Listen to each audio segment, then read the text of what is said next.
अस्सलाम वालेकुम नाज़रीन, मैं आपकी शेफ़ एहसन जी। आज आपके लिए एक बहुत simple but very tasty recipe लेके आई हूँ। ये है भपौरियाँ। भपौरियाँ बेसिकली बनती हैं भाप पर। हम इसे सेकते हैं भाप पर, लेकिन ये हम फ्राई करेंगे। और आप इसे मतलब कुछ लोग क्या इसे बड़ियाँ कहते हैं, या फ्राइड बड़ियाँ होती हैं, या दाल के पकोड़े कहलाते हैं। लेकिन अगर उसी चीज़ को हम भाप पर सेकें तो वो भपौरियाँ हो जाती हैं। लेकिन हम यहाँ इसे भाप पे नहीं करेंगे, बल्कि इसके बजाय हम इसको फ्राई करेंगे और ये हम ग्रेवी बना के उसमें डालेंगे। बहुत ही मज़ेदार होते हैं, आप इसे रूखे भी खा सकते हैं। तो चलते हैं इंग्रेडिएंट्स की तरफ। सबसे पहले ये हमने मसूर की दाल ली है 1 कप, और इसे मैंने आप देख सकते हैं इसमें कि ये देखिए ये मैंने पीसी है, लेकिन ऐसी पीसी है कि इसमें दाने मौजूद हैं, यानी हम इसे दरदरा सा पीसते हैं। इसी तरह ये देखें, ये 1 कप के करीब प्याज है। ये एक बड़ी साइज़ की, जो बहुत बड़ी नहीं हो, मीडियम से और बड़ी के दरमियान की जो प्याज है, ये इतनी प्याज है जो मैंने अंडे वाली चॉप करके रखी है। एक हरी मिर्च है मेरी पास। हरी मिर्च काफ़ी बड़ी थी, तकरीबन ये 1 टेबल स्पून जो है ये भर के है, छोटी छोटी हमने इसको काट लिया है। हल्दी है, नमक, लाल मिर्च और ज़ीरा। ये लाल मिर्च जाएगी इसमें 1 टीस्पून, नमक जाएगा 1 टीस्पून, हल्दी जाएगी ½ टीस्पून। ये ½ टीस्पून का मेरा मेजरमेंट है, मैं उसी से डालूंगी। और हम ज़ीरा भी 1 टीस्पून डालेंगे।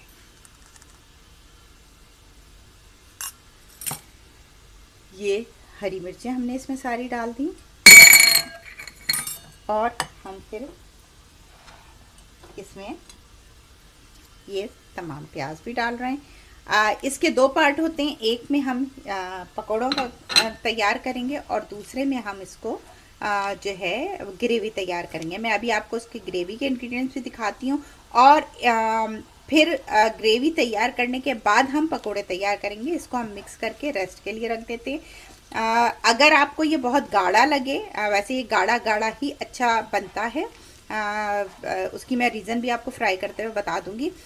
लेकिन अगर आपको ये गाढ़ा लगे तो थोड़ा सा पानी ऐड कर लीजिएगा, वरना इसमें मैंने बग़ैर पानी के ऐड किया है। ये रात मैंने ओवरनाइट भिगो दी थी रात में दाल। लेकिन अगर आप जैसे भूल जाएं और आपको सुबह ये ख्याल आए कि जी चलें हम आज ये भपौरियाँ बनाते हैं, ये दाल के पकोड़े बनाते हैं, तो आप इसको तकरीबन 1 से 1.5 घंटे के लिए गर्म पानी में भी रख सकते हैं, भिगो सकते हैं। दूसरी चीज़ ये कि इसको ये बहुत सिंपल सी रेसिपी है। इतना इसमें कोई वो नहीं है। आपके कोई मेहमान आ जाएं तो आप ये पकोड़े भी बना के उनके सामने सर्व कर सकते हैं।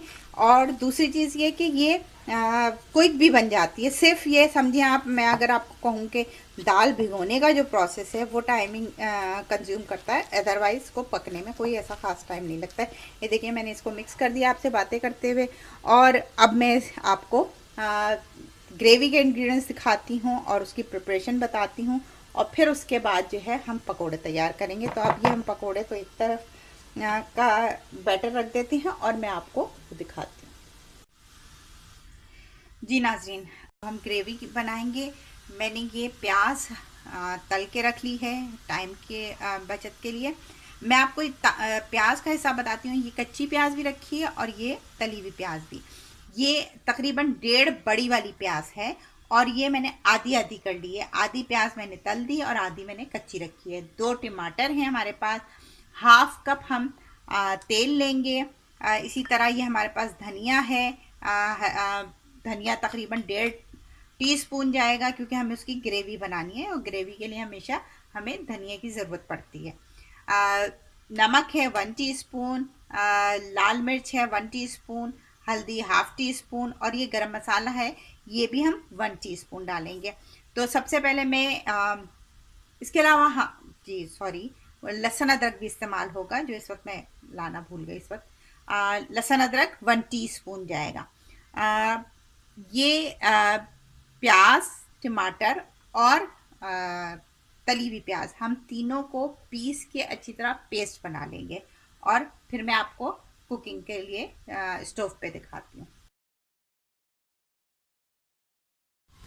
जी नाजरीन, ये देखिए मैंने पैन में तेल डाल दिया और इसी तेल में मैंने प्याज फ्राई की थी। ये हाफ कप तेल है। अब ये देखिए मैंने स्मूथ सा पेस्ट बना लिया है और अब मैं ये इसमें शामिल कर रही हूँ। लहसुन अदरक भी मैंने इसमें शामिल कर दिया ताकि जो पानी है वो हमारा एक्स्ट्रा ना हो और जो लहसुन अदरक की जो लिक्विड वो था वो भी हमारे पीसने में काम आ जाए। देखिए अब मैं इस पेस्ट को गाढ़ा करूँगी और साथ में इसमें मसाले डालूँगी। मैं भी आपको दिखा देती हूँ।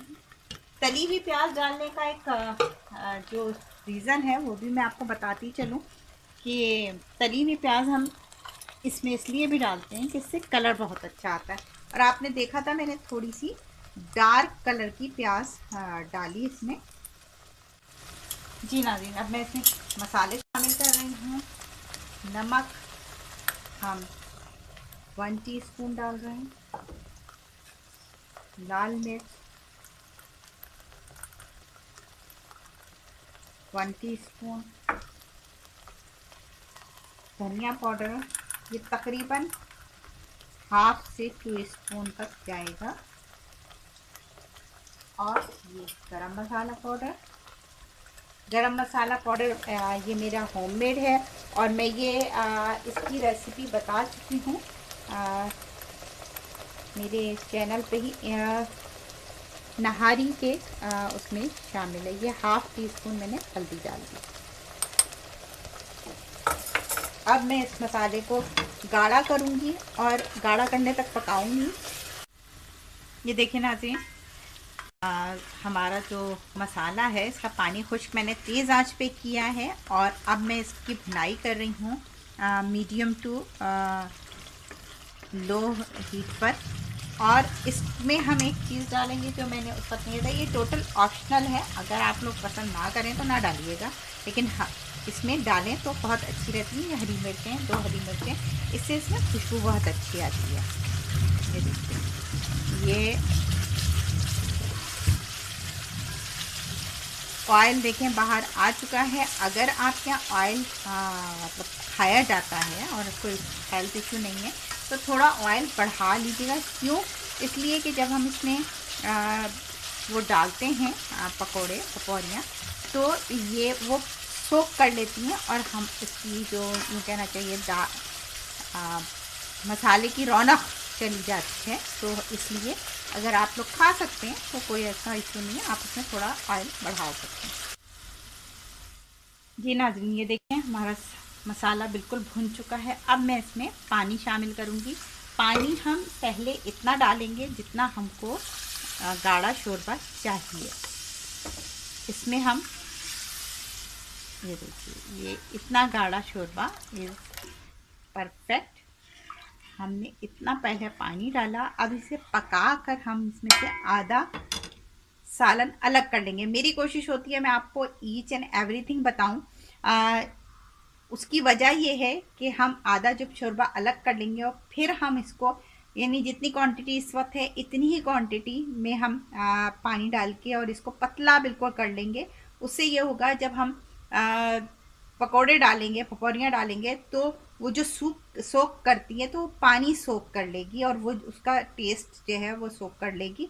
और हम फिर उसके बाद जो आधा निकाला हुआ सालन है वो भी उसमें शामिल करेंगे तो वो थिकनेस भी उसकी सही रहेगी। और मैं आपको दिखाऊंगी कि जब आप को समझ में उस वक्त आएगा जब आप देखेंगे कि अभी देखिए ये देखिए ये इतना पतला मैंने रखा है जितना पतला हमारा सालन होना चाहिए।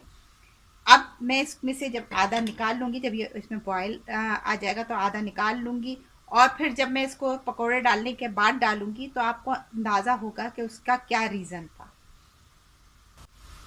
ये देखिए नाज़रीन, ये पक रहा है हमारा। मैंने चूल्हा हल्का कर दिया है अब।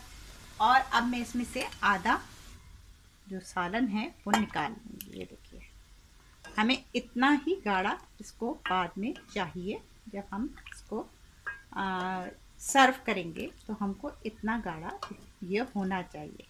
लेकिन अगर अभी हम इसी पोजीशन में इसमें पकोड़े डाल देंगे तो वो बिल्कुल ही सूख जाएगा। अभी मैं इसमें पानी शामिल करती हूँ मज़ीद और इसको तेज़ आंच पे पकाती हूँ।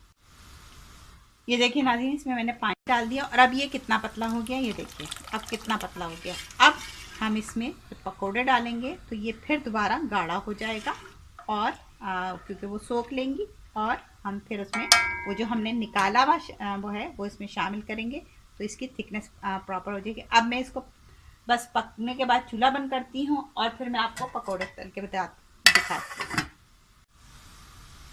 जी नाज़रीन, ये देखिए मैंने तेल जो है तेज़ आंच पे पहले गरम कर लिया और अब मैं इसकी आंच जो है मीडियम टू लो कर रही हूँ, क्योंकि इसमें बिल्कुल पानी नहीं है और हम इसको समझें तो थोड़ा सा इसको हाथ में लेके इस तरह दबा लीजिए और फिर इसमें शामिल कीजिए। ये देखिए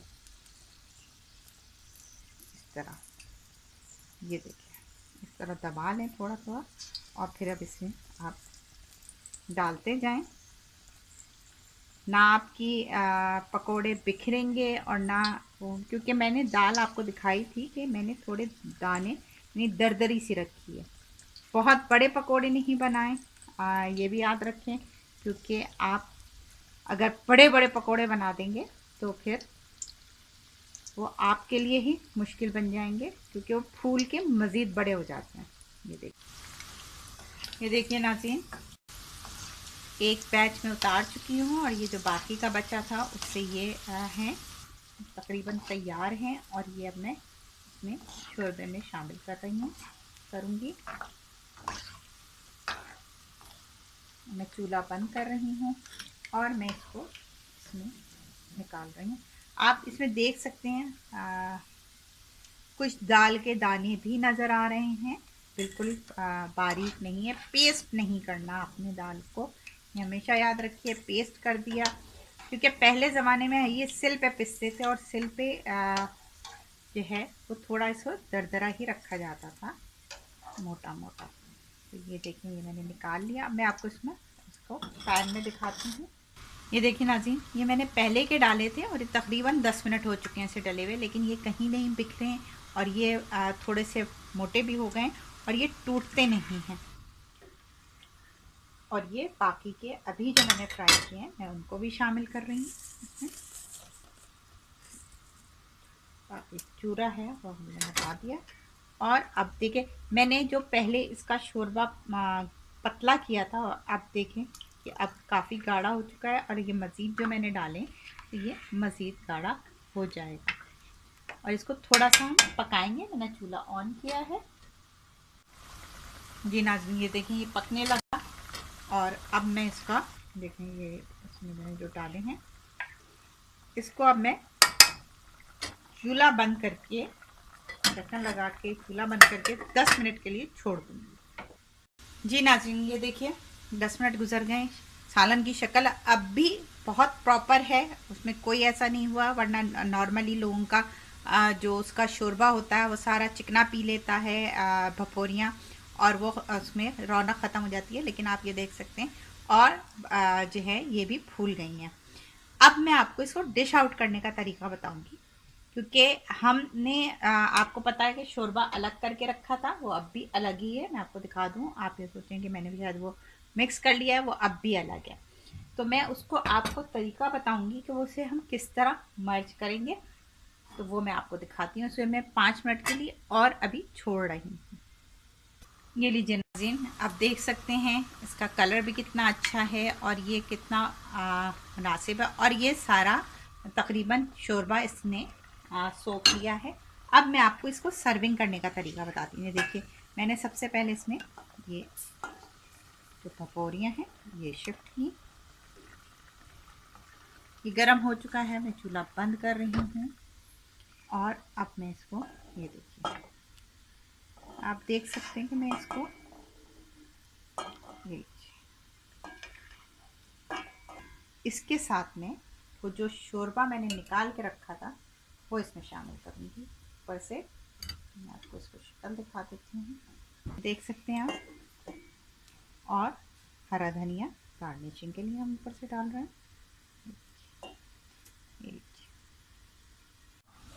ये लीजिए नाज़रीन, मज़ेदार भटूरियाँ तैयार हैं। ये मेरी एक सब्सक्राइबर की फरमाइश भी थी, काफ़ी लेट हो गई, सॉरी। लेकिन और भी वो लोग जो मुझसे वेज रेसिपीज़ के बारे में फरमाइश कर रहे थे, ये उनके लिए बेस्ट रेसिपी है, क्विक है और बहुत मज़े की भी होती है। ये आप चावलों के साथ, नान के साथ या चपाती के साथ, किसी चीज़ के साथ भी खाएं, बहुत मज़े की लगती है। और उम्मीद है आपको मेरी रेसिपी पसंद आई होगी। मेरे चैनल को लाइक कीजिए, सब्सक्राइब कीजिए, आगे शेयर कीजिए। मैं हमेशा कहती हूँ कि शेयर करना, किसी को भी कोई चीज़, अच्छी चीज़ बताना सदका जारिया होती है।